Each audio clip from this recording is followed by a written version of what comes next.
嗨，大家好，呢度係星星。咁呢，有個朋友聯繫我，就話佢部電腦開唔到機喎。咁就唔係我之前講嘅嗰種靜電嗰種，佢係話佢尋晚打下機，突然間啪一聲可以斷電咁樣，跟住再開就唔得啦。咁我而家就去睇睇係發生咩回事。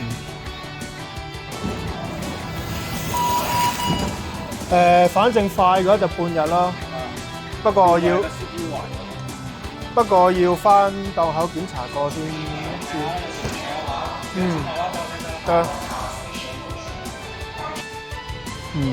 估計係主板嘅問題，而家拆咗塊板檢查下先。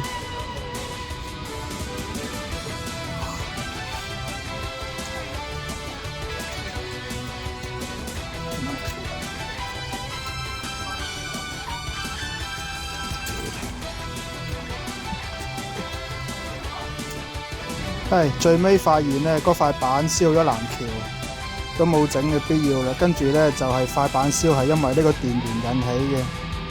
呢個電源係壓定500瓦，跟住佢轉起身好似就有少少窿窿地味嘅，所以就我哋判斷應該就係呢個電源引起嘅，即係個電源有問題導致燒埋塊板咁樣。好，搞掂。